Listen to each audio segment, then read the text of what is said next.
ఇక్కడునైనా యేసుక్రీస్తు వారి శ్రేష్టమైన నామానికి మహిమ కలుగునుగాక. చదమామెన్. కూడి వచ్చిన దేవుని పిల్లలైన ఆరాధనలో పాల్గొనడానికి దేవుడు మీ అందరికి ఇచ్చిన భాగ్యాన్ని బట్టి మరొకసారి హృదయపూర్వకంగా మీ అందరికీ వందనాలు తెలియజేస్తున్నాను. దేవుని యొక్క గొప్ప కృప మీకు తోడై నడిపించునుగాక. చాలా విలువైన మాటలను దేవుని సన్నిధానంలో జాగ్రత్తగా ఆలకించి అర్థం చేసుకోవడానికి ప్రయత్నించాల్సిందిగా ప్రేమతో మనవి చేస్తున్నాను. హల్లెలూయా.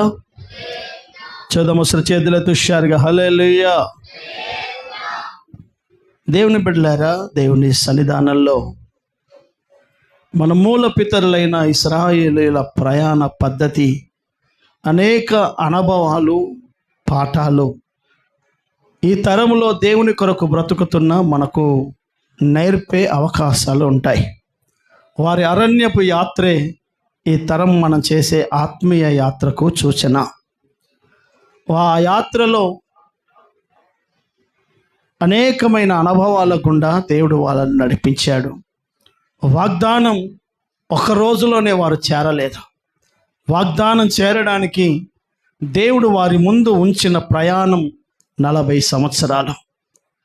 ఈరోజు ఆ పరమ కానాను అనబడుతున్న ఆ వాగ్దానం ఒక దేవుని బిడ్డలుగా మనం చేరడానికి మన ముందు ఉంచిన కాలం మన ఆయుష్ కాలం అంతా. ఈ కాలంలో దేవుడు ఆ అరణ్యపు మలుపులు తిప్పినట్టుగా ప్రతి దేవుని బిడ్డ జీవన విధానంలో అనేక మలుపులు, పరిస్థితులు, అనేకమైన నూతన మార్గాలు, అనుభవాల గుండా వెళ్ళాల్సి వస్తుంది. ఆయన నడిపించే ప్రతి అనుభవం ఒక పాఠమే. దేవుడు అనేక అనుభవాల గుండా నేర్పిస్తూ ఏ విధము చేతనైనా తన ప్రజల కొరకు దేవుడు సిద్ధం చేసిన వాగ్దానములో తనతో పాటు అనుభవించాల్సిన ఆ స్థలములో ఉండాలన్నది దేవుని యొక్క వాంఛ. ఇప్పుడు చాలా జాగ్రత్తగా ఒక అద్భుతమైన విషయాన్ని నేను మీ ముందు పెడుతున్నాను. ఆ ప్రయాణాలలో వాళ్ళ వ్యక్తిగతమైన పోరాటాలు, సమస్యలు ఎన్నో వచ్చాయి. అనేకమైన దేశాలు ఇజ్రాయేలు ప్రజల వాగ్దానపు యాత్రలో వారిని అడ్డగించాయి, యుద్ధాలు చేశాయి.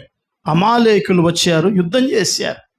అలా అనేకమైనటువంటి ప్రజలు యుద్ధం చేశారు. కానీ ఆ యుద్ధ రంగంలో చనిపోయిన ఇశ్రాయేలు ప్రజలు తక్కువ. ఇజ్రాయేలు ప్రజలు యుద్ధాలలో ఓడినట్టు, చాలామంది చనిపోయినట్టు పెద్దగా ఏం కనపడదు. ఎర్ర సముద్రము దాటిన తర్వాత దైవజనుడైన మోషే సీనాయి కొండ మీదకి దేవుని దగ్గరికి వెళ్ళి 40 దివారాత్రాలు ఉపవాసాల్లో ఉన్న ఆ దినాలలో ఆ సీనాయి కొండ కింద దూడను విగ్రహాన్ని చేసుకొని విగ్రహారాధన చేసినప్పుడు 3000 మంది ఇశ్రాయేలు ప్రజలు చనిపోతారు. మొట్టమొదటి ఇశ్రాయేలు ప్రజల మీదకి వచ్చిన ఉగ్రత, 3000 మంది దేవుని ఉగ్రతలో చచ్చిపోతారు. ఆ 3000 మంది ఎవరు అంటే వాగ్దానం చేరాలని ప్రయాణం చేసిన వారే. దేవుడు ఎవరిని మార్గ మధ్యలో చంపడానికి పిలవలేదు. దేవుడు ఎవరిని మార్గాలలో వారి జీవన విధానం చాలు, ఇప్పటి వరకు ప్రయాణం చేసింది సరిపోయింది, నీకు ముందు వెళ్ళే అవకాశం లేదు అని చెప్పడానికి పిలవలేదు. దేవుడు ఐగుప్తు దేశాన్ని దాటించిన ప్రతి వాడిని కానానులో ఉంచాలన్నదే ఆయన సంకల్పం. దేవుడు తన బిడలమైన మనల్ని, ప్రపంచంలో ఉన్న దేవుని ప్రజలందరినీ ఆయన దగ్గరికి పిలిచిన ప్రతి వాడు రేపు మహిమలో ఆయన వాగ్దానంలో ఉండాలనే పిలిచాడు. కొంతకాలము భక్తి చేసి తర్వాత మళ్ళీ లోకల్లో కలవమని, కొంతకాలం మంచిగా ఉండి ఆ తర్వాత శపించబడిన అనుభవాల్లో వెళ్ళాలని, కొంతకాలం యాత్ర కొరకు నన్ను నిన్ను ప్రభు పిలవలేదు. పిలిచినప్పుడే ఆయన నిర్ణయం ఏంటంటే మనం వాగ్దానంలో నిలబడాలి. హల్లెలూయా. చబాలు హుషారుగా హల్లెలూయా. అలా 3000 మంది దేవుని ఉగ్రతకు పాలై పతనమయ్యారు. ఆకలి, దప్పిక, సనుగు, అనేక కారణాలను బట్టి చాలామంది ఆ యాత్రలోనే పతనమైపోయారు. అయితే అత్యధికమైన జనం ఒక స్థలంలో చనిపోయినట్టుగా పరిశుద్ధ గ్రంథం చెప్తుంది. వీళ్ళు చనిపోయిన పద్ధతి చూస్తే వీళ్ళు ఏదో యుద్ధం చేసి యుద్ధ రంగంలో యుద్ధ మైదానంలో చచ్చిపోయిన ప్రజలు కాదు, ఏదో అనారోగ్యాలను బట్టో చచ్చిపోయిన ప్రజలు కాదు.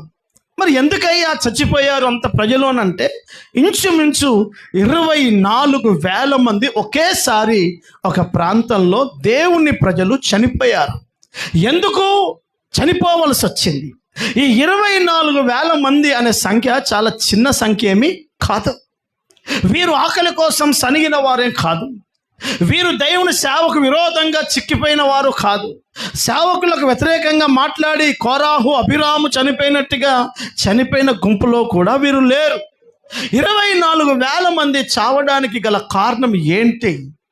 ఆ వాగ్దాన యాత్రలో అత్యధికమైన జనాంగాన్ని సాతాను ఆ యాత్రలోనే చచ్చిపోయేటట్టు చేసిన పెద్ద ప్రణాళిక ఏంటో ఈరోజు నేను మీ ముందు పెడతాను.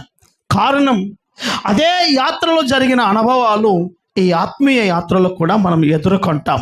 దేవుని బిడ్డలారా, పరిశుద్ధ గ్రంథం మనకు నేర్పే పాఠం ఏంటంటే, వాళ్ళు ప్రయాణం చేస్తూ చేస్తూ చేస్తూ మోయాబు అనే మైదానంలోకి వచ్చారు. ఆ దేశం పేరు మోయాబు దేశం. ఆ దేశం చాలా సుందరంగా అద్భుతకరంగా ఉంటుంది. ఆ దేశాన్ని బాలాకు అనే ఒక రాజు పరిపాలన చేస్తున్నాడు. సంఘ పెద్దలు అంటే ఇజ్రాయేలు ప్రజలలో దేవుడు ఏర్పాటు చేసుకున్న పెద్దలు మోషే ఉత్తరం రాశారు. అయ్యా రాజా, మా వాగ్దాన యాత్రలో మేము మీ దేశాన్ని దాటిపోవలసి వస్తుంది కనుక మేము మీకేం హాని చేసే ప్రజలం కాదు. మా నీళ్లు మేము కొనుక్కొని తాగుతాం, మా ఆహారాన్ని మేము కొనుక్కొని తింటాం. మీ దేశము గుండా మేము ప్రయాణం చేస్తున్న ఈ ప్రయాణంలో మీకు కానీ మీ దేశ ప్రజలకు కానీ ఎవరికి మేము ఏ నష్టము చేయం. మా త్రోవలో మేము వెళ్ళిపోతాము. దయచేసి రాజుగా మీ పర్మిషన్ మాకు కావాలని ఆ మోయాబు మైదానపు యొక్క పొలిమెర్లలో నుండి రాజుకి ఉత్తరము రాశారు సేవకుడు. అక్కడి నుంచి రాజు మళ్ళీ కబురు పెట్టాడు, నా దేశంలో నుండి మీరు ప్రయాణమై వెళ్ళడానికి వీల్లేదు. నా దేశంలో కనుక మీరు అడుగు పెడితే మీకు ఖచ్చితంగా చచ్చిపోతారు, జాగ్రత్త అని ఒక హెచ్చరికను జారీ చేశారు. ఆ జారీ చేసిన ఆ బాలాకు అసలు వీరు ఎవరు, వీరి సామర్థ్యం ఏంటి, వీరు మన దేశము గుండా వెళ్తే మనకు నష్టమా లాభమా అని చూడడానికి ఒక కొండ శిఖరానికి వెళ్ళి ఇజ్రాయేలు ప్రజల సర్వ సమాజాన్ని చూస్తాడు. అలా చూస్తున్నప్పుడు ఆ దేవుని వాగ్దానము కొరకు ప్రయాణం వెళ్తున్న లక్షలాది మంది ప్రజలు మోయాబు పొలిమెర్లలో డేరాలు గుడారాలు వేసుకొని అలా ఉంటారు. అప్పటికే ఆయన వాళ్ళ చరిత్రను కనుగొంటాడు. ఏమని అనంటే, వీరి దేవుడు ఎర్ర సముద్రాన్ని చీల్చాడు, వీరి దేవుడు ఫరో సైన్యాన్ని ఎర్ర సముద్రంలో ముంచేశాడు, అమోరీలను జయించారు, అమాలేకులను జయించారు, చాలా భయానకమైన శౌర్యం కలిగిన ప్రజలు, వీరితో మనం యుద్ధం చేయలేం, వీరి దేవుడు వీరు ముందున్నాడు అని అంతవరకు వారి యాత్రలో జరిగిన అనేక అద్భుతాలు బాలాకు రాజు విని, వీరితో మనం యుద్ధం చేసి గెలవలేం, అట్లని చెప్పి మన దేశంలో గుండా వీరు సుభిక్షంగా వెళ్ళడానికి పంపడానికి అవకాశం లేదు, వీరిని ఎలాగానైనా పతనం చేయాలి అని బాలాకు రాజు అనుకుంటున్న సమయాలవి. వినండి దయచేసి. శత్రువు తన బలము కంటే ఎక్కువగా కుయుక్తితో దేవుని బిడలను పతనం చేస్తాడు. బాగా వినండి. శత్రువు తన బలము కంటే, తన సామర్థ్యం కంటే దేవుని సంఘాన్ని, దేవుని ప్రజలను పతనం చేయడానికి వాడు వాడే ఆయుధం ఏంటనంటే కుయుక్తి, మోసం. అందుకనే దేవుడు ఇజ్రాయేలు ప్రజలకు ఒక అద్భుతమైన సలహా ఇచ్చాడు. ఆ సలహా ఏంటో ఈరోజు మనం ధ్యానం చేద్దాం. అదే సంఖ్యాకాండం 25వ అధ్యాయం. సంఖ్యాకాండం 25వ అధ్యాయం 16వ వాక్యం. సంఖ్యాకాండం 25:16. మరియు యెహోవా దైవజనుడైన మోషేకు ఇలాగున సెలవిచ్చెను, మిద్యానీయులు తమ తంత్రముల వలన మీకు బాధ కలిగజేసే వారై మీకు ఉంటారు కనుక మీరు మిద్యాను ప్రజలను, మోయాబు ప్రజలను మీరు బాధ పెట్టి చంపేసేయండి. హల్లెలూయా. చదవం అసలు చేతులెత్తి గట్టిగా హల్లెలూయా. చదవం హుషారుగా హల్లెలూయా. చబలు హుషారుగా హల్లెలూయా. మీరు జాగ్రత్తగా నా వైపు దయచేసి చూడండి. దేవుని మాటలు జాగ్రత్తగా వివేచించండి. అమాలేకుల యుద్ధానికి వస్తే మోషే అంటాడు, యెహోషువ మనలో కొంతమందిని తీసుకెళ్ళి వెళ్ళి యుద్ధం చేయి అని అంటాడు. అమాలేకులతో యుద్ధం చేసి దైవజనుడైన మోషే ప్రార్థన చేస్తే అమాలేకుల మీద జయం దొరికింది. కానీ ఇప్పుడు మోయాబు ప్రజలతో దేవుడు యుద్ధం చేయమని చెప్పడం లేదు. మోయాబు ప్రజలతో నువ్వు కత్తితో వారిని ఎదుర్కొనలేవు. మోయాబు ప్రజలను నువ్వు గెలవడానికి అవకాశం లేదు. కారణం, వాళ్ళు నీ మీదకి యుద్ధానికి రారు. వాళ్ళు నీ మీదకి ఖడ్గములు కత్తులు ధరించుకొని యుద్ధానికి రారు. వారు తర్కములు చేసి నిన్ను ఓడించాలనుకుంటారు. అమ్మా, వాక్యం అంటుంది, మిద్యాను దేశ ప్రజలు, మోయాబు దేశ ప్రజలు ఎలాంటి వారో తెలుసా? కన్నింగ్, చాలా క్విక్గా ఆలోచించి ఒక మాస్టర్ స్కెచ్ చేసి ఏమి ఎరగకుండానే 1000 మందిని చంపిన ప్రజలు వాళ్ళు. వినండి దయచేసి, ఏ దేశం ప్రజలు ఇశ్రాయేలు ప్రజలను అంతమందిని చంపలేదు. 24,000 మందిని వీళ్ళు కత్తి పట్టుకొని చంపలే, ఖడ్గం పట్టుకొని చంపలే. ఎలా చంపారు అని అంటే, వారు వేసిన స్కెచ్, మాస్టర్ ప్లాన్, వారు వేసిన తర్కం, వారు వేసినటువంటి ఆ ఉచ్చులో ఇశ్రాయేలు ప్రజలు ఎవరో తెలుసా? వాగ్దానానికి వెళ్తున్న వారు. ఎవరో తెలుసా? గొప్ప ప్రవక్త అయిన మోషే సంఘములో ఉన్న విశ్వాసులు. ఎవరో తెలుసా? సాక్షాత్తు జీవం కలిగిన దేవుడే వారి ముందు మేఘముగా అగ్నిగా నడుస్తున్న ప్రజలు. అంత విలువైన జ్ఞానము కలిగిన ప్రజలు. సాదా సీదా నామకార్థ సంఘములో ఉన్న విశ్వాసులు కాదాళ్ళు. ఒక గొప్ప ప్రవక్త అయినటువంటి మోషే సంఘం అద్భుతాలు, ఆశ్చర్య కార్యాలు చేసిన వాళ్ళు, అమాలేకులను జయించిన వారు, అంత పరిపక్వత కలిగి యుద్ధ నైపుణ్యం కలిగిన వారు. వారు వేసిన ప్లాన్లో చిక్కిపోయి 24,000 మంది అట్లా చచ్చిపోయారు. అంటే ఆలోచించండి, వాళ్ళెంత ప్రమాదకరమైన మనుషులు.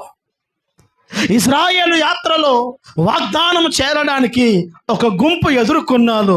ఆ గుంపే తర్కములు చేసే గుంపు. అదే మోసయుక్తమైన ప్రజలు. దయచేసి ఆలకించండి. ఒక నరహంతకుని జయించవచ్చు, అర్థమవుతుందండి. ఒక దొంగను గెలవచ్చు, ఒక త్రాగుబోతును గెలవచ్చు, కానీ మోసగాన్ని గెలవలేము. కానీ మనకు తెలుసా, ఒక వ్యక్తి చేతిలో కత్తో ఖడ్గమో ఉంటే దాని గురించి తప్పించుకోవచ్చు, వాడి చేతిలో నుంచి అది తప్పించవచ్చు. ఒక త్రాగుబోతును మార్చచ్చు, ఒక తిరుగుబోతును మార్చచ్చు. కానీ అంతరంగంలో మోసపు ఆలోచనలు పెట్టుకొని, అంతరంగంలో భయంకరమైన పన్నాగాలు పెట్టుకొని, ఏమి ఎరగనట్టు సాధారణంగా సహవాసంలో సమాజంలో నడిచిపోయే ప్రజలను గుర్తుపట్టడం కష్టం, వాళ్ళని గెలవడం కష్టం. కానీ మనకు తెలుసా, మోసం అంటేనే మనకు జరగకుండా జరిగేదే మోసం. అది జరిగిన తర్వాత, మోసపోయిన తర్వాత, అబ్బా వాడు అలంటోడని నేను అనుకోలేదు, ఆ మనిషి అంత పెద్ద మోసగాడని అస్సలు అనుకోలేదు అని అనిపిస్తుంది. ఎందుకో తెలుసా, అలా కనిపించకుండా మనలను మభ్యపెట్టి ఒక భయంకరమైన ప్రమాదంలో నెట్టివేసబడే వాడే తర్కములు కలిగిన వాడు. హల్లెలూయా. చబలుష్యర్గా హల్లెలూయా. ఇశ్రాయేలు ప్రజలు మోయాబీయులను ఎదుర్కొన్నట్టుగా వాగ్దాన దేశ ప్రయాణములో ప్రయాణమవుతున్న సంగమా, ఏదో ఒక రోజు మహిమ కలిగిన దేవుని యొక్క వాగ్దానములో నిలబడడానికి ఆత్మ సంబంధమైన యాత్రలో ముందుకెళ్తున్న మనకు కూడా లోకములో తర్కములు కలిగిన వారు, అర్థమవుతుందండి, తర్కములు కలిగిన వారు, తంత్రములు కలిగిన వారు. అందుకే దేవుడు స్పష్టంగా దైవజనుడైన మోషే ద్వారా ఇశ్రాయేలు పెద్దలకు, సమాజానికి అంటున్నాడు, బాబు మోయాబు ప్రజలు తంత్రములు కలిగిన ప్రజలు, నీ బలంతో వారిని ఎదిరించలేవు, నీ జ్ఞానముతో ఆ తంత్రములను నువ్వు గుర్తుపట్టాలి. అందుకనే ఇదే మాటను దైవజనుడైన పౌలు సంఘానికి కూడా రాస్తూ ఎఫెసీ సంఘానికి అంటాడు, మీ శత్రువైన అపవాది తంత్రములను మీరు గుర్తుపట్టగలుగుటకు శక్తిమంతులుగా మీరు మారాలి. ఆమెన్. చదమౌషర్ ఆమెన్. ఇదిగో రోగం ఎల్లగొట్టగలిగిన అభిషేకం లేకపోయినా పర్వాలేదు, దయ్యాలను వెళ్ళగొట్టగలిగిన శక్తి లేకపోయినా పర్వాలేదు, కానీ సాతాను యొక్క కుయుక్తిని గుర్తుపట్టగలిగే జ్ఞానం ఉండాలి సంఘానికి. ఎందుకో తెలుసా? వాడు ఇశ్రాయేలు ప్రజలలో అధికమైన ప్రజలను అక్కడ కొలాప్స్ చేసినట్టుగా స్టిల్ నేటికి కూడా అనేకమైన దేవుని ప్రజలను వాడు కుయుక్తితోనే బోల్తా కొట్టిస్తాడు, వాడు కుయుక్తితోనే పతనం చేస్తాడు. వాడి కుయుక్తిలో చిక్కిన ప్రజలు నేటికి కోట్ల మంది. వాడు వాడే కుయుక్తులు 3 రకాల విధానాలుగా ఉంటాయి. మీకు పరిశుద్ధ గ్రంథంలో చూపిస్తున్నాను, జాగ్రత్తగా వినండి దయచేసి. ఈ మైదానంలోకి రాగానే చాలా విచిత్రమైన పరిస్థితులు వారు ఎదుర్కొంటారు. ఆ మైదానమే మోయాబు మైదానం, మోయాబు ప్రజలు. అక్కడ చనిపోయినన్ని ఇశ్రాయేలు ప్రజలు మరి ఎక్కడ చావలేదు. భయంకరమైన వాక్యం మనకు నేర్పే పాఠం ఏంటో తెలుసా? భయానకమైన జాతి, భయంకరమైన ప్రజలు ఎవరయ్యా అంటే అమాలేకీయులు. అమాలేకులను కూడా గెలిచారు, కానీ ఈ మోయాబీల మధ్యలో చిక్కిపోయారు ఇశ్రాయేలు ప్రజలు. కారణం, బలవంతుని ఎదుర్కోవచ్చు, లేకపోతే దూరం నుంచి పోయినా రాయిని బట్టి ఇసరొచ్చు, కానీ మీద ఎక్కి తోక ఆడిచినట్టే ఆడి పుసుక్కన పీక బసుకొని కలిసే కుక్కను ఎన్నమ్ముతాం? మొరిగే కుక్కను చూసి వెనక నుంచైనా వెళ్ళి కొట్టగలిగిన ఓపిక ఉంటే కొట్టి, లేకపోతే దూరం నుంచైనా రాయితోనైనా ఇసరొచ్చు, కానీ మన ముందు చక్కగా ఆడించి తోక ఆడించి మీదకెక్కి కాళ్ళు ముఖం మీద రుద్దినట్టే రుద్ది పిక్కెబెట్టి గుంజే కుక్కను ఏడబట్టుకునేది? మోసమంత ప్రమాదం. అందుకనే తంత్రములను చాలా జాగ్రత్తగా ఈ తరములో మనము జయించగలగాలి. ఆమేన్. చబలుషర్ ఆమేన్. హల్లెలూయా. వారు వాడే సైతాను వాడే మొదటి తంత్రం, బాగా వినండి. ఇశ్రాయేలు ప్రజల యాత్రలో ఏ ఒక్క రోజు ఎదుర్కొని ఒక ప్రత్యేకమైన మనిషి అక్కడ ఎదురైతాడు. ఆయనే బిలాం. చెప్పండి, ఎవరు? చెప్పండి, నోరు తెరిచి ఎవరండి? బిలాము. వారికి మోషే తెలుసు, వారికి అబ్రహాం ఇస్సాకుల గురించి విన్నారు. మోషే అద్భుతాలు చేస్తుంటూ చూశారు, కానీ యెహోవా పేరును వాడుకొని అబద్ధముగా పనిచేసే ఒక మనిషి కూడా ఉన్నాడు అని సంగతి ఎక్కడ దొరికింది అని అంటే, అదే మోయాబు మైదానములో ఈ మనిషి ఉన్నాడు. ఈ మనిషి పేరు బిలాం. ఇదిగో నా వైపు జాగ్రత్తగా ఆలకించండి. బాలాకు ఆ భయంకరమైన ఇశ్రాయేలు ప్రజలను చూసి అంటాడు, వీరిని మనము జయించలేం, వీరితో మనం యుద్ధం చేయలేం, వీరిని గెలవలేం, కానీ వీళ్ళు వాగ్దానానికి వెళ్ళడం నాకు ఇష్టము లేదు. గెలవకపోతే సప్పుడు దాకా సైడ్ ఇవ్వచ్చు కదా, వాగ్దానానికి వెళ్ళిపోతారు కదా అని అంటే, శత్రువుకి సాతానికి ఎప్పుడు ఇష్టం లేని పని ఏంటో తెలుసా? నీవు దేవుని వాగ్దానములకు వెళ్ళడం, నువ్వు దేవుని రాజ్యంలో నిలబడడం. అర్థమవుతుంది? నువ్వు కోట్లు సంపాదిస్తే వాడికి కుళ్ళేం లేదు, నువ్వు ఐశ్వర్యవంతుడు అయితే వాడికి బాధ ఏమి లేదు. కారణం ఏంటో తెలుసా? వాడు బాధపడేది, వాడు ఇబ్బందిగా ఫీల్ అయ్యేది, వాడు నిన్ను టార్గెట్ చేసేది ఎక్కడా అంటే, నేను రేపు దేవుని మహిమ కలిగిన రాజ్యములో ఉండాలి అన్న దర్శనముతో ఏ విశ్వాస అయితే, ఏ సేవకుడైతే వారి యాత్రను, వారి సేవను కొనసాగిస్తాడో వాడే ఇదిగో బాలాకు టార్గెట్ అయినట్లుగా సాతానుకు టార్గెట్గా మిగులుతాడు. ఆమేన్. హల్లెలూయా, హల్లెలూయా. ఇప్పుడు బాలాక్ అంటాడు, ఏదైనా ఒకటి చేయాలయ్యా ఈ ప్రజలను ఆపడానికి.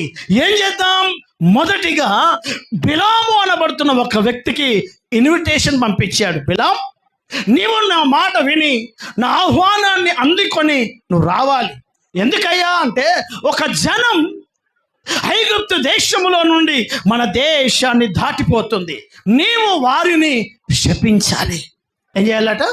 నీవు వారిని శపించాలి, వారు నష్టమైపోవాలి, వారు నాశనమైపోవాలి. ఎందుకంటే నీకు ఒక వరం ఉంది, నువ్వెవరిని దీవిస్తావో వాడు దీవించబడతాడు, ఎవరిని శపించుతావో వాడు శపించబడతాడు. కనుక నీవు నా మాటను అంగీకరించి, ఇదిగో బంగారం, వెండి, ఐశ్వర్యం, ఘనత ఏం కావాలో చెప్పు, నేను ఇస్తాను. నీవు నా మాట విని నువ్వు చేయాల్సిందల్లా ఒకటే. వినండి దయచేసి, నువ్వు చేయాల్సిందల్లా ఒకటే. బాలాకు బిలాము ముందు పెట్టిన ఒకే ఒక పని, వాగ్దానానికి వెళ్తున్న ప్రజలను శపించబడిన వ్యక్తులుగా చేయాలి. ఆమేన్. చిన్న మాటే కానీ చాలా భయంకరమైన పని ఇది. బిలాం అంటాడు, రాత్రి ఆగండి, దేవుడు అని చెప్తాడు, చూద్దామన్నాడు. దేవుడు వెళ్ళొద్దు అని చెప్పాడు. కానీ మనోడు తెల్లారి మళ్ళీ తయారయ్యాడు. తయారై వెళ్తున్నాడు, పర్వతం ఎక్కాడు. పర్వతం ఎక్కి ఇదిగో ఇశ్రాయేలు ప్రజలను చూసి వాడు ఎందుకు బలిపీఠం కడుతున్నాడు. 7 బలిపీఠాలు కట్టాడు బిలాం. 7 బలిపీఠాలు 3 చోట్ల కట్టాడు. 3 చోట్ల కట్టినప్పుడల్లా బలిపీఠాల వెనక, బలి అర్పించిన వెనక యెహోవాకు బలి అర్పణ చేసి బలిపీఠాలు కట్టి 3 పర్వతాల మీద నిలబడి ఇశ్రాయేలు ప్రజలను చూస్తూ చేతులెత్తింది ఎందుకయ్యా అనంటే శపించడానికే. ఇశ్రాయేలు ప్రజలను నాశనం చేయడానికి చేతులెత్తాడు. కానీ దేవుడు ఆశీర్వదించబడిన ప్రజలను, ప్రవక్త నోటి మాటను ఆశీర్వాదకరంగా మార్చాడు. ఆమేన్. ఇదే సాతాను వాడే మొదటి తంత్రం. దీని భావం ఏంటో తెలుసా? వినండి దేవుని బిడ్డలారా, దేవుని నమ్మిన తన ప్రజలను వాగ్దానములో అడుగు పెట్టకుండా సాతాను వాడే మొదటి తంత్రం అబద్ధపు బోధ, అబద్ధపు సేవకుడు. ఇది చాలా ప్రమాదం. మీరు ఒకసారి బాగా ఆలోచిస్తే ఈ రోజుకి నేటికి 7th డే 7వ దినం ఆరాధన చేసేవారు. యెహోవా దేవుడు, క్రీస్తు లేడు, పరిశుద్ధాత్మ దేవుడు లేడు అని నమ్మేవారు మన దేశంలోనే 7 కోట్లకు పైగా ఉన్నారు. 7 కోట్లకు పైగా ప్రజలు శనివారం ఆరాధన చేస్తున్నారు. 7 కోట్లకు పైగా ప్రజలు దేవుని బిడ్డలారా యెహోవాయే దేవుడు, క్రీస్తు లేడు అని చెప్తున్నారు. అనేక లక్షల ప్రజలు ఇదిగో పరలోకంలో ఒక తల్లి ఉందని, యేసు ప్రభుల వారికి ఒక తల్లి ఉందని, ఆ తల్లి భూమి మీదకి వచ్చే యెరూషలేమని అబద్ధపు బోధ, భయానకమైన అబద్ధపు బోధలు ఆనాటి కాలము బిలాముతో ప్రారంభమై ఆ స్థలంలో ఉన్నటువంటి ప్రత్యేకత ఏంటంటే అది తంత్రాల కొట్టు స్థలం. అది అక్కడ బిలాములు తయారవుతారు. పేరుకు ప్రవక్తే, కానీ వాడి దర్శనం, వాడి భావం మాత్రం ప్రజలను శపించబడిన అనుభవాలలోకి తీసుకెళ్ళాలి. హల్లెలూయా. చదమ హుషారుగా హల్లెలూయా. ఆ రోజు ప్రారంభమైన ఆ భయానకమైన ఉత్సు, ఆ తంత్రం, సాతాను అధికంగా వాడుకునే తంత్రంలో అదే నెంబర్ 1. లక్షలాది మంది ప్రజలు యేసుక్రీస్తును స్వరక్షకుడిగా అంగీకరించి నిజ దేవుణ్ణి తెలుసుకున్న కోట్ల మంది ప్రజలను వాగ్దానంలో చేరకుండా నిత్య నాశనానికి తీసుకెళ్ళడానికి సాతాను వాడే తంత్రం ఏంటో తెలుసా? మోసకరమైన బోధ, మోసకరమైన సేవకులు, వెలుగు దూత వేషం వేసుకొని సేవకులుగా రూపం ధరించుకొని సంఘములుగా ఎస్టాబ్లిష్ కట్టి 7 బలిపీఠాలు కట్టాడు. బిలాం ఎందుకు బలిపీఠం కట్టావు అంటే బలి అర్పణ కోసం. నిజంగా అంత భక్తి ఉందా నీకు? యెహోవాకు బలి అర్పించడానికి బలిపీఠం కట్టావా? కాదు కాదు కాదు, తన ప్రజలను శపించడానికి బలిపీఠం కట్టాడు. సంఘం ఎందుకు కడుతున్నావు? ఆరాధన ఎందుకు ప్రారంభించావు? సేవకు ఎందుకు వచ్చావు? చాలా మంది సేవకులు, చాలా మంది సంఘాలు దేవుని వాగ్దానపు యొక్క మహిమలోకి నడిపించాల్సింది పోయి వాగ్దాన దర్శనముతో అడుగుపెట్టిన ప్రజలను శపించబడిన ఈ లోక సంబంధమైన వాటి వ్యామోహాలలో చిక్కిపోయేటట్టు చేస్తూ ఈ లోకమే సర్వమని, ఈ లోకమే సమస్తమని తుచ్చమైన అబద్ధపు బోధలలో కోట్ల మంది క్రైస్తవ జనాంగాన్ని తంత్రములతో నాశనము చేస్తూ వస్తున్నారు.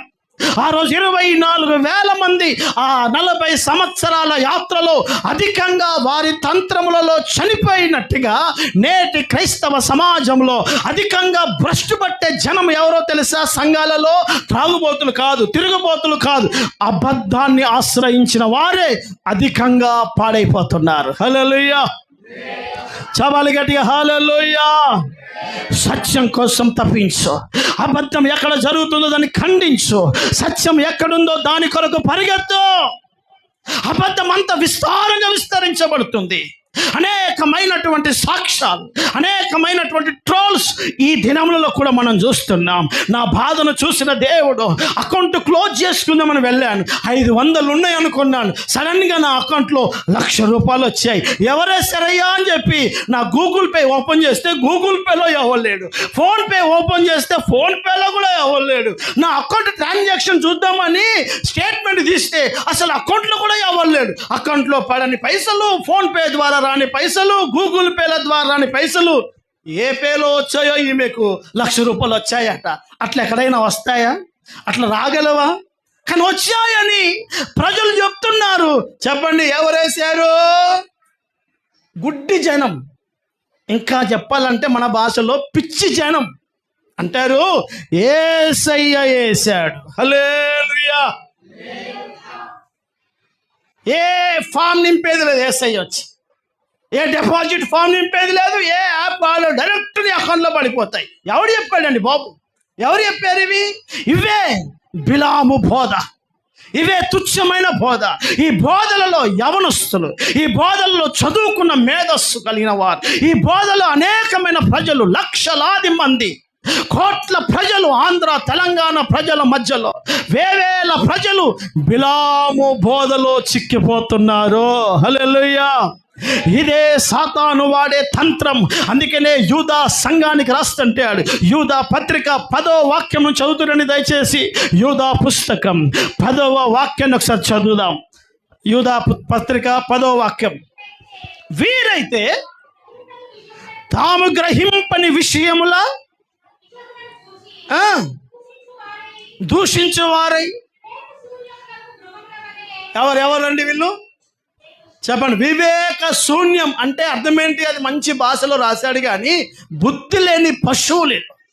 నేను కొత్తగా ఏం చెప్పలే, బైబుల్ చెప్పింది. వివేక శూన్యములకు మృగం అంటే పశువు. వీళ్ళు ఎవరో తెలుసా? బుద్ధి జ్ఞానము లేని పశువులు. మనిషిలాగా ఆలోచన చేయడం లేదు, మనుషుల్లాగా తలంపు చేయడం లేదు. వీళ్ళు అలాగ వివేక శూన్యములకు మృగముల వలె ఎరుగుదుమో వాటి వలన తమ్మును తాము నాశనము చేసుకొనుచున్నారు.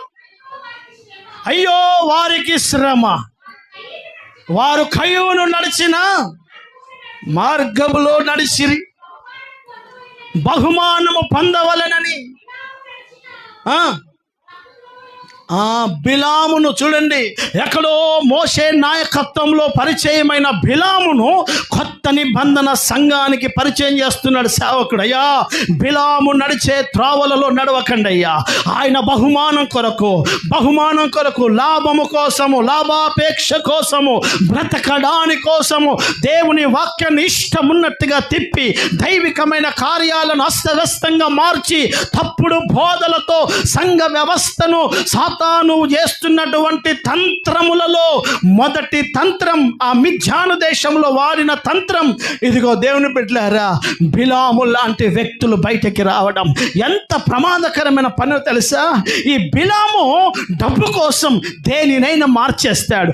దేవుని ప్రజలను ఏ దేవుడైతే వాళ్ళు నడిపిస్తున్నాడో వాళ్ళను శపించడానికి వచ్చాడండి ఈయన. హల్లెలూయా. చపాలి గట్టిగా హల్లెలూయా.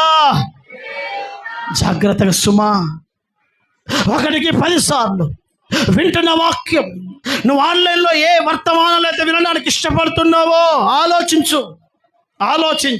ఆ వర్తమానం యొక్క భావాలేంటి, ఆ వర్తమానం యొక్క నిజ స్వరూపాలేంటి, ఆ వ్యక్తి యొక్క వ్యక్తిగత సాక్ష్యం ఏంటి, అసలు వింటున్నది వాక్య క్రమమేనా, సత్యమేనా, తప్పుడు బోధన, లేకపోతే సాతాను పన్నాగంలో తిక్కిపోవడానికి దేవుని సముఖంలో వాగ్దానానికి వెళ్లకుండా అపవాది వేస్తున్న మిథ్యాను దేశస్థులు వేస్తున్న ఆ తంత్రములో చిక్కిపోతున్నావా?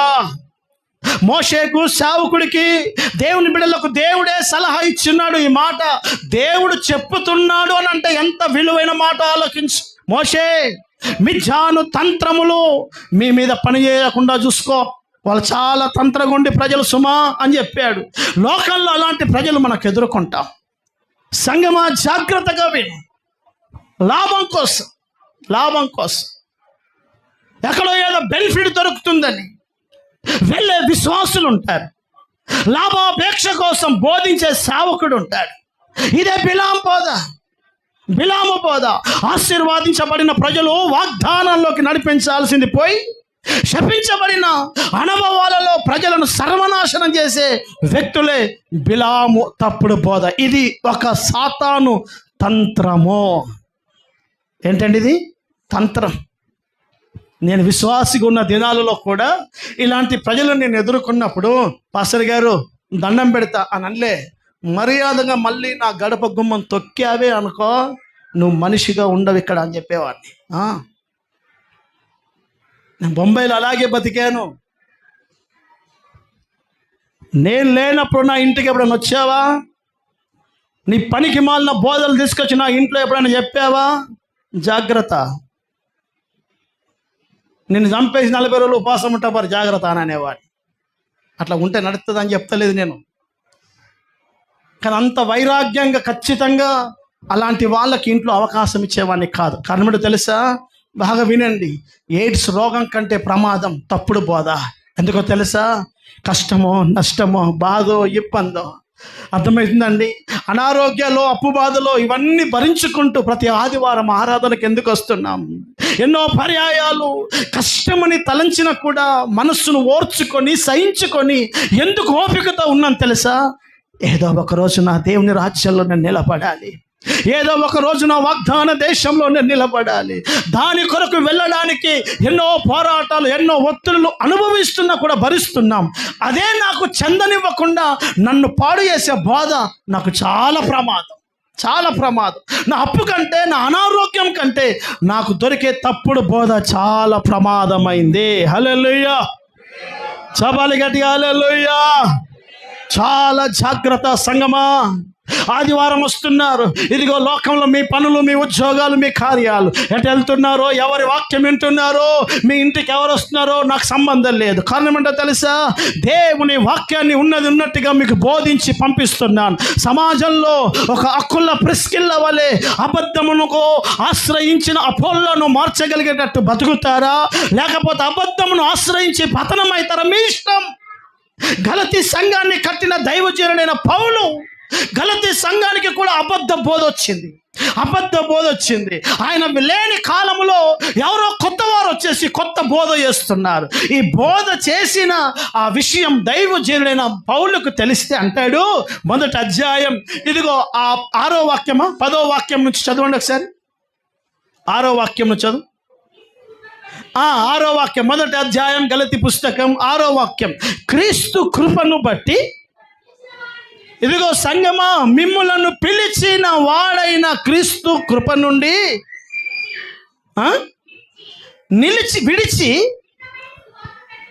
ఏం సువార్త అన్నట్టు? ఇది డిఫరెంట్ అమ్మా. ఏం సువార్త ఇది? కుక్కకు దశమ భాగమే మన డిఫరెంట్ సువార్త కాదా? ఇది డిఫరెంటే. విచిత్రమైన సేవకులు ఉన్నారు. బాధ సేవకుని చూసి కాదు, నమ్మిన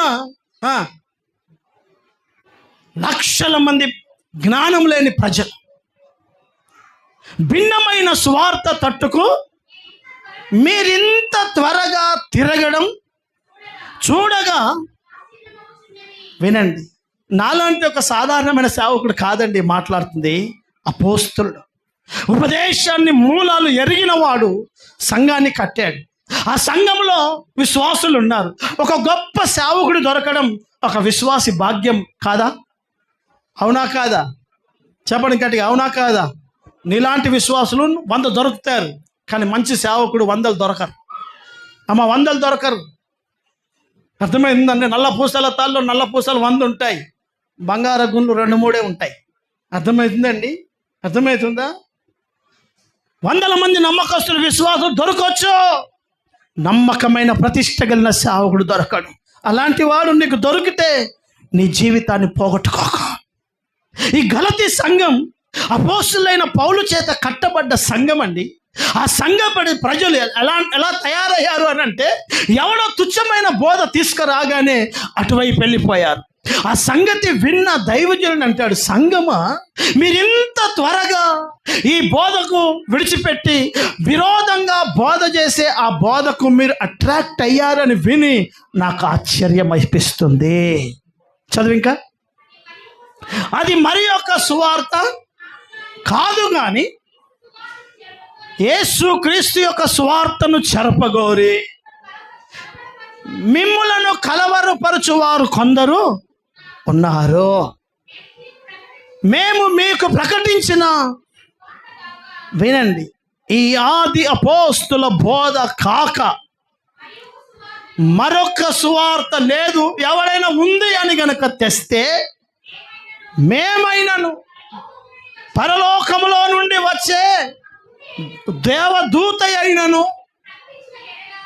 అలాంటి తప్పుడు సువార్త ప్రకటించిన ఎడల వాడు శాపగ్రస్తుడవునుగాక. ఆమేన్. చదవం గడి. హల్లెలూయా, హల్లెలూయా. చమాలి గట్టిగా. హల్లెలూయా, హల్లెలూయా. సంగమా, కడవరి కాలం వాగ్దాన యాత్రలో సాగిపోతున్న నీవు, అపోస్తుల బోధలో పెరుగుతున్న నీవు, ఈ యాత్రలో తంత్రములు కలిగిన సేవకుడు, తంత్రగొండులు కలిగిన ప్రజలు వస్తారు. మన సంఘంలో కూడా చాలామంది అలాంటి వారిలో చిక్కిపోయారు. అందుకనే నేను వెళ్ళిపోయిన వారికి పెద్దగా టెన్షన్ పెట్టుకోవడం లేదు. కారణం ఏంటంటే, వాళ్ళు తంత్రములు గుర్తుపట్టే జ్ఞానం లేని ప్రజ. ఏది ఉపదేశం, ఏది ప్రతిష్ట, ఏది అపోస్తుల బోధ, అసలు సేవకుడు అంటే ఎవరు, ఒక సేవకురాలంటే ఎవరు, ఒక ఉపదేశ క్రమం అంటే ఏంటో నీకు తెలియనప్పుడు నీకేం చెప్పినా వ్యర్థమే, అర్థం కాదు నీకు. అందుకే యూదా సంఘానికి రాసినట్టు, వారు వివేక శూన్యమైన మృగములు. వాళ్ళు ఏమర్థమవుతుంది వాళ్ళకు?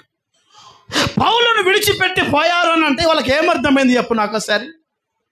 పౌలు లాంటి సేవకుడు దొరకడం భాగ్యం కాదా? పౌలు లాంటి సేవకుడిని దేవుడు ఎన్నుకొని ప్రపంచం నలుదిక్కులా ఒక అద్భుతమైన స్వార్థికుడిగా మారిస్తే ఆ పౌలు గారు వాళ్ళకు నచ్చలేదట. ఆలోచించండి. సాతాను తంత్రములలో మొదటి తంత్రం తప్పుడు బోధలు, తప్పుడు సేవకులు.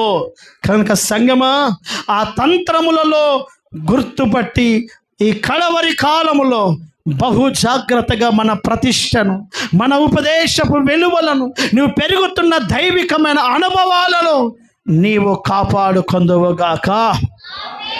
చపాలి గట్టిగా ఆమేన్, హల్లెలూయా. మన మందిరాన్ని విడిచిపెట్టిన ఒక సిస్టర్ ఇంటికి నేను వెళ్ళి ఆమె లేకుండా ఆ రోజు ఆ పక్కింటి వారిని అడిగాను, అమ్మ సిస్టర్ లేరా అని అన్నా. లేరు బ్రదర్ అన్నాను. ఖాళీ చేశారు రూమ్ అని అన్నారు. అవునా, ఎక్కడికి వెళ్ళారు? ఆ పలానా చోటకి వెళ్ళారు అని అన్నారు. ఎందుకు పాస్టర్ గారు చూపించమంటారు అడ్రస్ అని అన్నా. లేదు, ఒక 4-5 వారాలైంది ఆరాధనకు రాక, మరి బాగుందా, ఏమైనా ప్రాబ్లం ఉందా, అసలు చూసిపోదామని వచ్చాను అని అన్నాను. అదేం లేదండి, ఆమె మాతో కలిసి మందిరానికి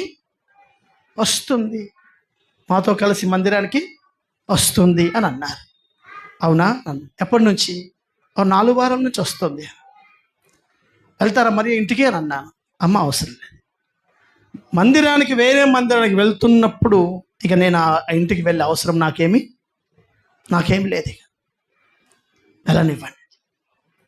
ఎందుకు అని అంటే, ఇంతకాలం ఉపదేశము విలువలు తెలుసుకున్న ఒక వ్యక్తి ఏది క్రమమో ఏది సత్యమో తెలియకుండా వెళ్ళే మనిషిని కాపాడాలి. హల్లెలూయా. చవా గట్టిగా హల్లెలూయా. మోయాబు తంత్రాలు ఇవి బ్రదర్. ఆ తంత్రాలలో చిక్కిపోయిన వారు కోట్లు. నువ్వు కోటొక్కడిగా కావద్దని చెప్తున్నాను. వినండి. 2 వినండి. ఆ మోయాబు ప్రాంతంలో వాడిన తంత్రాలలో 2, 25వ అధ్యాయం సంఖ్యాకాండం 1వ వాక్యం. సంఖ్యాకాండం 25 1వ వాక్యం. ఇశ్రాయేలీలు షిత్తీము అనబడుతున్న స్థలములో దిగి ఉండగా ప్రజలు మోయాబు రాండ్రతో విచారములోకి దిగారు. అమ్మ వినండి, మీకు ఒక విలువైన మాట చెప్తున్నాను, వినండి. 3 సార్లు బిలాము ఇజ్రాయేలు ప్రజలను శపించడానికి ప్రయత్నం చేశాడు. బాలాకు యొక్క ఆధ్వర్యంలో. బాలాక్ అంటాడు, బిలాం నువ్వేం చేస్తున్నావు? నేను శపించమని నీ దగ్గర నేను తీసుకొస్తే నువ్వు అందరిని దీవిస్తున్నావు, ఈ ప్రజలను ఎలా మార్చేది అని అంటే, బిలాం అంటాడు, ఈ ప్రజలతో నువ్వు గెలవలేవు. ఈ ప్రజలలో దేవుడున్నాడు. ఈ ప్రజలతో సర్వశక్తి గెలిన వాడు ఉన్నాడు. ఈ ప్రజలతో యుద్ధం చేసి ఎవడు గెలవడు. అయితే నీకొక సలహా. ఏందట? నీకొక సలహా. వాళ్ళని గెలిచే ఫార్ములా చెప్తాను విను అని చెప్పాడు. పేతేరు అని ఒక పేరు ఉంటుంది. ఆ సలహా ఏం సలహా ఇచ్చాడు తెలుసా? వారు ఆరాధిస్తున్న దేవుడు పరిశుద్ధుడు. ఇజ్రాయేలు ప్రజలు సేవిస్తున్న దేవుడు ఎవరండి? పరిశుద్ధుడు. ఆయన వారితో ఉన్నంత కాలం వారిని నువ్వేం చేయలేవు. కనుక ఆయన వారిని విడిచిపెట్టగలిగేటట్లు నువ్వు చేయగలిగితే నువ్వు వారిని ఈజీగా గెలవచ్చు. ఆయన వారిని విడిచిపెట్టాలి అంటే ఏం చేయాలి? వారు అపవిత్రతలోకి రావాలి. ప్రజలు అపవిత్రతలలోకి వెళ్ళిపోవాలి. నీ దేశంలో ఉన్న మోయాబు రాండ్రు వినండి. మోయాబు యొక్క వంశం ఎలాంటిదో తెలుసా? లోతు తన కుమార్తె ద్వారా కన్న పెద్ద కొడుకు. లోతు యొక్క పెద్ద కుమార్తె కనిన కొడుకు పేరు మోయాబు. అతని సంతానమే మోయాబీయులుగా మారారు. అంటే అతని జనన విధానమే అక్రమం, వ్యభిచార వ్యామోహములలో నుంచి పుట్టిన జనాంగం అది. ఆ జనాంగం పెరిగి పెద్దదై లక్షల కోట్ల మంది మారి రాజులుగా ఆ దేశ వ్యవస్థ ఏర్పడిన ఆ దేశపు యొక్క మూలాలు, ఆ ప్రజల యొక్క జీవన శైలి ఎలా ఉందనంటే వ్యభిచార వ్యామోహములలో రాటుదేలిన ప్రజలు వాళ్ళు. ఆ ప్రజలను ఈ బాలాకు బిలాము సలహా విని ఇశ్రాయేలు ప్రజలు పొలిమెర్లలో ఉన్నారు కదండి. పొలిమెర్లలో ఉంటే నెమ్మదిగా ఆ పొలిమెర్లలో ఉన్న ఇశ్రాయేలు ప్రజల దగ్గరికి వెళ్ళి లాలన చేసి ప్రేమగా మాట్లాడి లేనిపోని సరసం చేసి లేనిపోని బంధాలు కలిపి లేని ప్రేమలను వలకబోసి వాళ్ళను నెమ్మదిగా వ్యభిచార ఉచ్చులో పడేశారు. ఎప్పుడైతే వాళ్ళు వ్యభిచారంలోకి దిగారో పరిశుద్ధుడైన దేవుడు ఇశ్రాయేలు సమాజాన్ని విడిచిపెట్టేశాడు. తన కోపం ఇశ్రాయేలు సమాజం మీదకి రాగానే 24,000 మందిని దేవుడు చంపవతల పడేశాడు. చూడండి తంత్రం,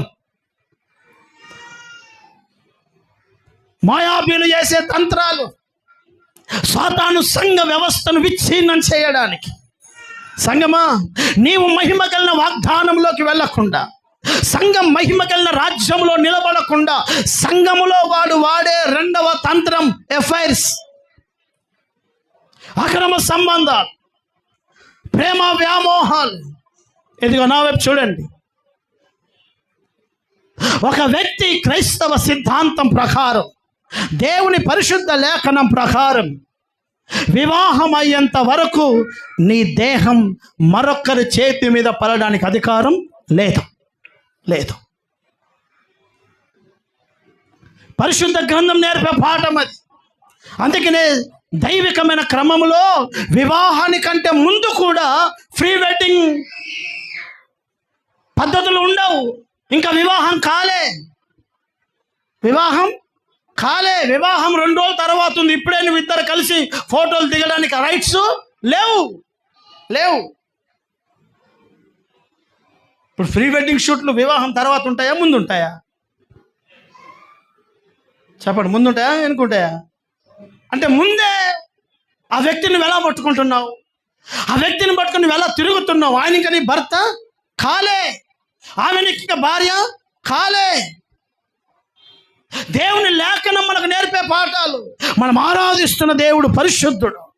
సంఘ వ్యవస్థలో అనేకమైన యవనస్తులు ఇదిగో మిథ్యాను స్త్రీల వలె, మోయాబు తంత్రముల వలె యవన కాలములోనే నీ జీవితాన్ని అపవిత్రం చేయడానికి ప్రేమ అనే వ్యామోహములో పడిపించి, ప్రేమ అనే వ్యామోహంలో నిన్ను పడేసి, నీ జీవితాన్ని ఇంకా వివాహానికంటే ముందే నీ బ్రతుకును అపవిత్రతలోకి నెట్టేసి, ఒక అన్య సంబంధమైన వ్యక్తులతో సహవాసం నేర్పి, ఆ తర్వాత డాడీ నేను చేసుకుంటా, ఆమెనే చేసుకుంటా, లేకపోతే చచ్చిపోతా అని చెప్పి విశ్వాసాన్ని తాకట్టు పెట్టి అన్య సంబంధమైన పద్ధతులలోకి వెళ్ళి ఒక శపించబడిన అనుభవాలలో అనేక దేవుని బిడ్డలు శాపగ్రస్తులుగా మారుతున్నారు. ఇది మోయాబు తంత్రము.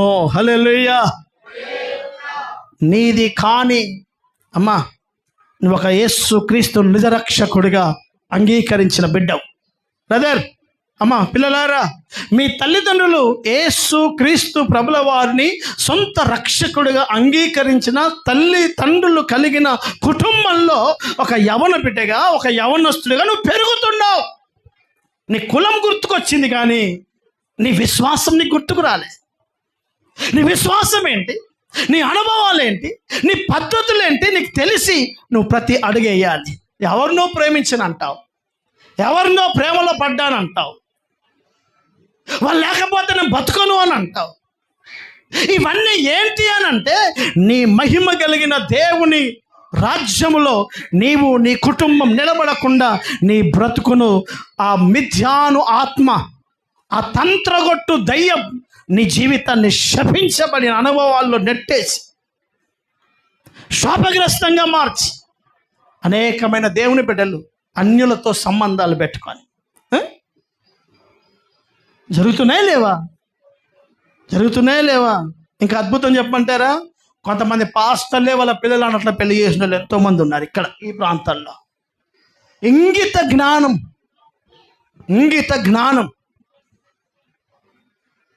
మనకు ఉద్యోగస్తుడు కావాలి, వ్యాపారస్తుడు కావాలి, సంపాదించినోడు కావాలి, కానీ వాడు నేను ఆరాధిస్తున్న నిజ దేవుణ్ణి ఆరాధించేవాడేనా? అది అవసరం లేదు, మార్చుకుంటాం. మరి అదే మాట పేదోన్ని చేసుకొని సంపాదించుకున్న తర్వాత అదొద్దు.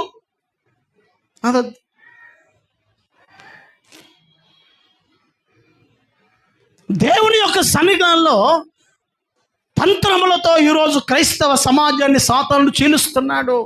అనేక యవన బిడ్డలు, సంగమా, ఒక దైవజనుడిగా మీరు బాగుండాలన్న ప్రేమతో చెప్తున్నాను. యవన పిల్లలారా, ఆ తంత్రములో దయచేసి మీరు చిక్కిపోకండి. హల్లెలూయా. అది నీది కాదా? దేవుడు నీ కొరకు నిర్ణయించినవి విలువైనవిగా ఉంటాయి. దేవుడు నీ కొరకు సిద్ధపరిచినవి అద్భుతకరంగా ఉంటాయి.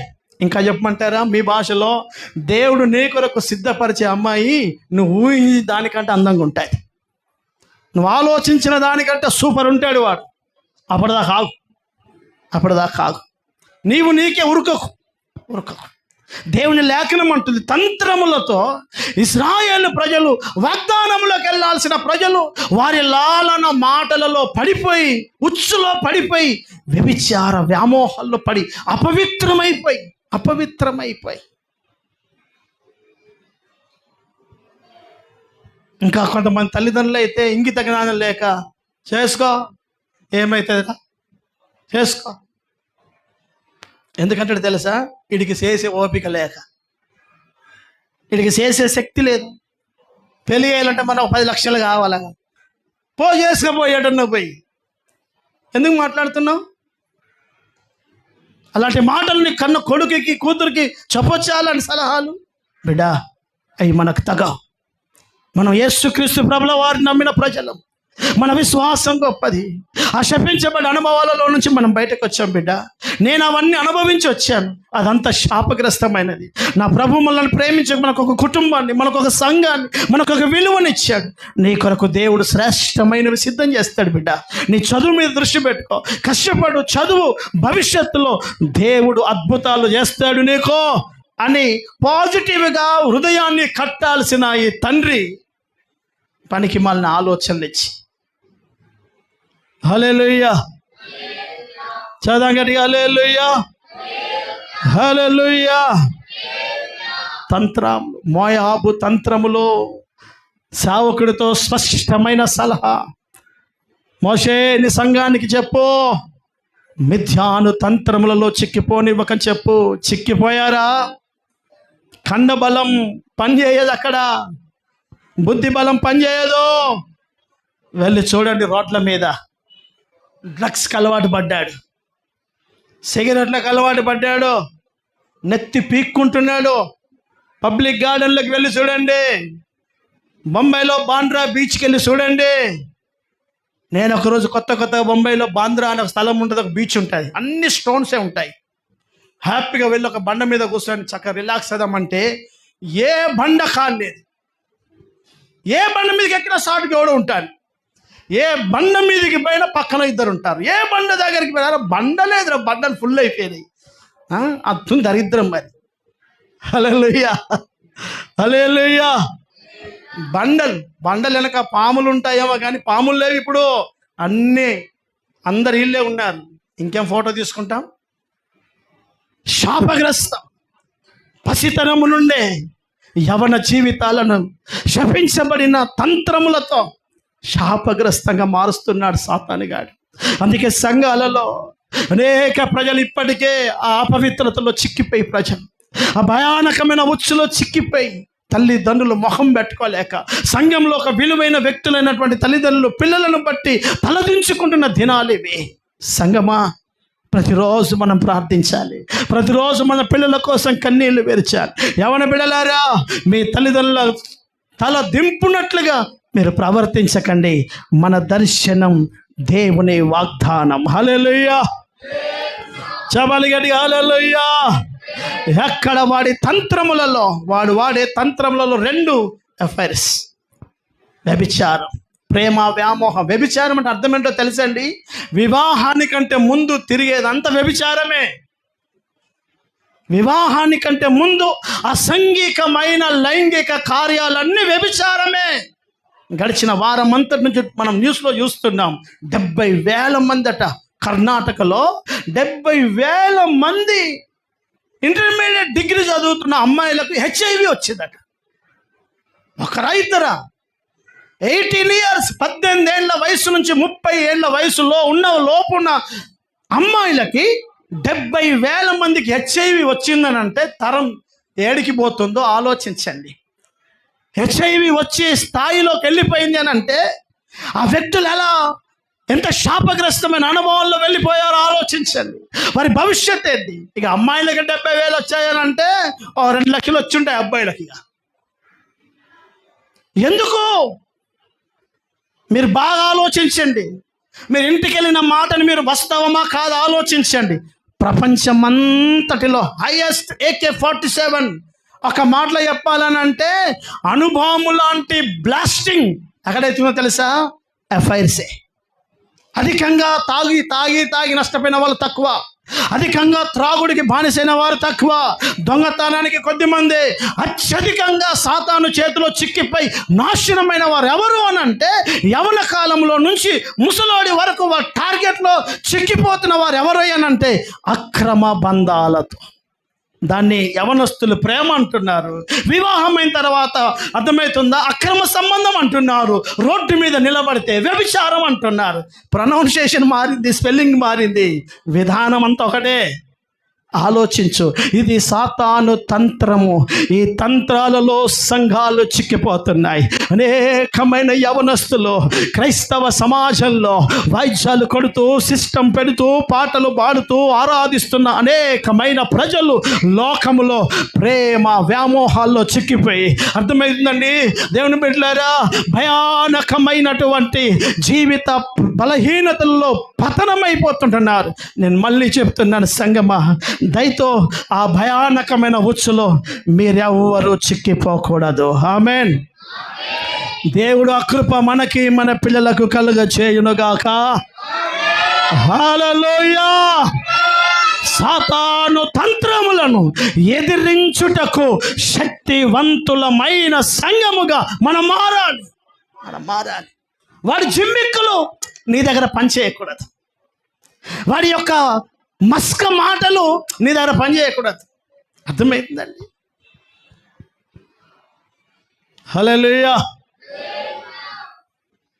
హల్లెలూయా. ఎవరైనా నువ్వు లేకపోతే చచ్చిపోతానంటే చచ్చిపో, పిండి అక్కడ నేను పెడతా అని చెప్పండి. చచ్చిపో, ఖర్చంతా నేను పెట్టుకుంటా అని చెప్పి, నేను టెన్షన్ పడకు, దినాలు నేనే చేస్తా అని చెప్పి.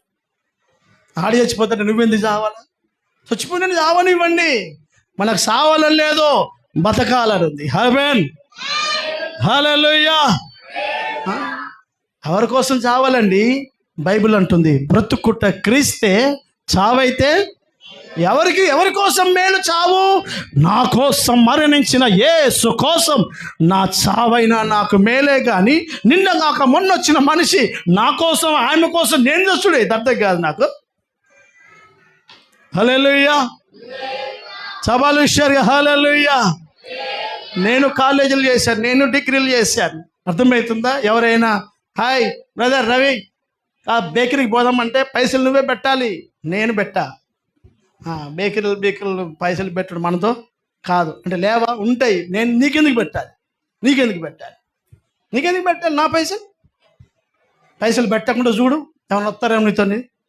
ఎవరు రారు, పైసల కోసం వస్తారు అందరు. హల్లెలూయా. నువ్వు చదువుతున్న పుస్తకం మేము చదివేసి వచ్చాం.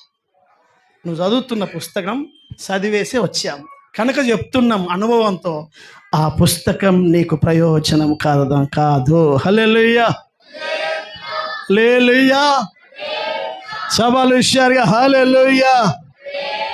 కనుక దేవుని సంగమా, తంత్రం మీరు ఆలోచించండి. తాగి చనిపోయిన వారి సంఖ్య తక్కువ, వీరి భవిష్యత్తు ఏంటండి? 70,000 మంది HIV బాధ పడ్డారే, వాళ్ళ భవిష్యత్తు ఏంటండి?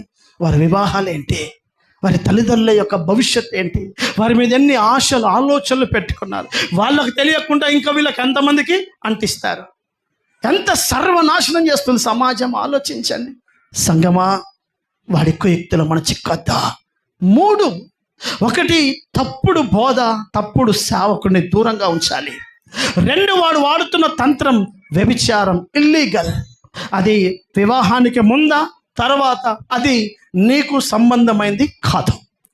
3 అక్కడ అంటున్నాడు, షిత్తీములో ఇశ్రాయేలు ప్రజలు దిగి మోయాబు రాళ్లతో వ్యభిచారము చేయసాగిరి. ఆ స్త్రీలు ఇదిగో వారి దేవతల బలులకు ఇశ్రాయేలు ప్రజలను పిలువగా, వారు వెళ్ళి ఆ బలి అర్పణములను తిని భోజనము చేసి వారి దేవతలకు నమస్కరించిరి.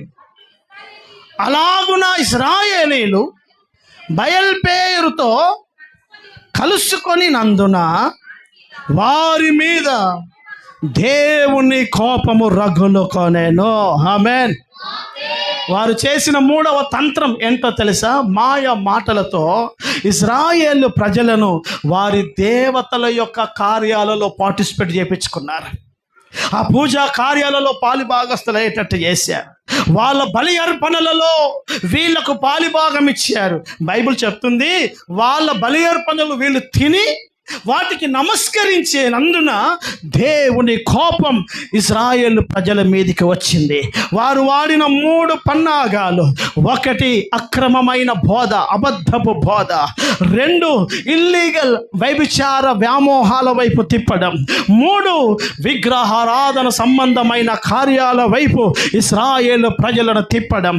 సంగమా, నేటి సంఘాలలో అనేకమైన సంఘాలలో విగ్రహారాధన జరుగుతుంది. సంఘాలలోనే విగ్రహారాధన జరుగుతుంది.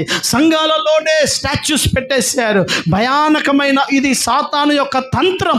ఈ తంత్రాలలో 1000 మంది నేటి క్రైస్తవ సమాజం చిక్కిపోయారు. అలాగే వాక్యం చెప్తుంది, ఆ వ్యామోహాలలో, విగ్రహ సంబంధమైన కార్యాలలో పాలి భాగస్తులు చేయడం ఇదిగో ఆ యొక్క మోయాబీలు, మిద్యానీలు చేసిన తంత్రములలో 3వది. ఆమేన్. చాలా జాగ్రత్తగా నీ ప్రతిష్టను కాపాడుకోవాలి. వాళ్ళను ద్వేషించే అవసరం లేదు. వాళ్ళతో సమాధానంగా ఉండు, వాళ్ళని ప్రేమించు. కానీ ఆ అర్పణల విషయంలో నిశ్చయంగా ఖచ్చితంగా ఉండాలి. కారణం ఏంటంటే అది ఇదిగో బాగా వినండి, వారి ఇంటిలో భోజనం వేరు, వారు అర్పించిన అర్పణం వేరు. కనుక బైబిల్ చెప్తున్నది ఈ మూడు ఈ కుయుక్తులు ఈ యొక్క తంత్రములు ఎప్పుడైతే మిద్యానీ ప్రజలు చేశారో వేల మంది పతనమైపోయారో బైబిల్ చెప్తుంది. మోషే దానిని ఎదుర్కొని ఫినెహస్ దాన్ని చూసి ఆ మోయాబు దేశాన్ని, మోయాబు ప్రజలను సర్వనాశనం చేసి దేవుని వాగ్దానములోకి వారు ప్రయాణం అయినట్టుగా బైబిల్ చెప్తుంది. దేవుడు స్వయాన చెప్పాడు, మోషే మిద్యానీ ప్రజలు బాగా తంత్రగొండి ప్రజలు, ఆ తంత్రంలో చిక్కకండి దయచేసి. అనేక తంత్రాలు సాతాను వాడుకుంటున్నాడు. నీకు సంబంధం లేని మనుషులతో నువ్వు మాట్లాడకపోవడం నీకు మంచిది. నీకు దూరంగా అర్థమవుతుందని ఎంతమందికి నువ్వు చాలా సుదూరంగా నీ ప్రతిష్టను కాపాడుకుంటే నీకంత మంచిది. కారణం ఏంటంటే మనం దేవుడు పరిశుద్ధతను ప్రేమించే దేవుడు కనుక పరిశుద్ధతలో మన వ్యక్తిత్వ జీవితాలు, మందిరంలో పరిచర్య చేస్తున్న యవన పిల్లలు, సంఘంలో పరిచర్య చేస్తున్న దేవుని సంఘ బిడ్డలారా, మందిరానికి వస్తున్నారు, పుల్పిట్ ఎక్కుతున్నారు, దేవుని కార్యాలు చేస్తున్నారు. నేను ప్రేమతో చెప్తున్నాను, మీరు ఏ తంత్రములలో చిక్కిపోకుండా మీ పరిశుద్ధతను జాగ్రత్తగా మీరు కాపాడుకోండి. ఆమేన్. సవాలు ఇచ్చారు. ఆమేన్. నీది కానిది నువ్వు యేసు రక్తములో కడగబడిన దేవుని బిడ్డవో అనే సంగతి మర్చిపోకు. నువ్వు దేవుని బిడ్డవో, నీ దేవుడు పరిశుద్ధుడు. నా దేవుడు నీ కోసం ప్రాణమే పెట్టాడు. రేపు నీ భవిష్యత్తు కోసం, నీ వైవాహిక జీవితం కోసం, నీ కుటుంబం కోసం అన్ని సమకూర్చే దేవుడు ఆయనే. ఆమేన్. నీకు నీవుగా త్వరపడకు, నీకు నీవుగా నీ వ్యామోహాల్లో పడిపోకు, కాలేజీలో స్నేహాన్ని కాస్త వ్యామోహంగా మార్చుకోకు, నీ కుటుంబానికి తలదింపులు తేకు. ఒక యవన బిడ్డగా చాలా జాగ్రత్తగా ఉండు. ఎవరికైనా తెలిస్తే ఏమవుతుంది అనుకోవడం తప్పు చేసిన వాడి లక్షణం. నన్ను దేవుడు చూస్తున్నాడు, నేను తప్పులో అడుగు పెట్టద్దు అనుకునేవాడిది దైవికమైన లక్షణం. హల్లెలూయా. ప్రభా నన్ను కాపాడు అని అడగాలి. ప్రభా నన్ను కాపాడు అని అడగండి. జాగ్రత్తగా మీ ప్రతి అడుగులో, మీ కాలేజీలో, మీ స్కూల్స్లో, మీ ప్రయాణాలలో, మీ ఆఫీసులో జాగ్రత్తగా అందరితో ప్రేమగా ఉండండి. దైవికమైన ప్రేమే తప్ప లోక సంబంధమైన వ్యామోహాల్లో చిక్కిపోకండి. అనేకమైన ప్రజలు ఇదిగో నేను పెళ్లి చేసుకుంటాను, నేను మీ దేవుని నమ్ముకుంటాను, మీ పాస్టర్ గారు చెప్పినట్టే వింటాను, మీ అమ్మ చెప్పినట్టే వింటాను అని తంత్రములు చేసి, తంత్రములు నిర్మల్లో ఒక విశ్వాసరాలు నాకు తెలుసు. ఒక టీచర్ని ప్రేమించింది. ఆ మనిషి వడ్ల క్యాస్ట్కి చెందినవాడు. ఎంత చెప్పినా వినడం లేదు. ఆయన్నే పెళ్లి చేసుకుంటా నెలకు ₹1,00,000 సంపాదిస్తున్నాడు.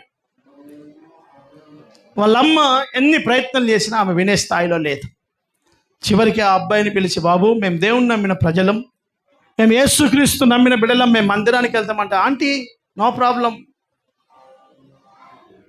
నేను కూడా వస్తా మందిరానికి, నేను కూడా మీ దేవుణ్ణి ఆరాధిస్తాను, మా అమ్మ నేను నొప్పించుకుంటాను, మరి పెళ్ళి చేయాలంటే బాప్తిజం నో ప్రాబ్లం, మునుగుతాను.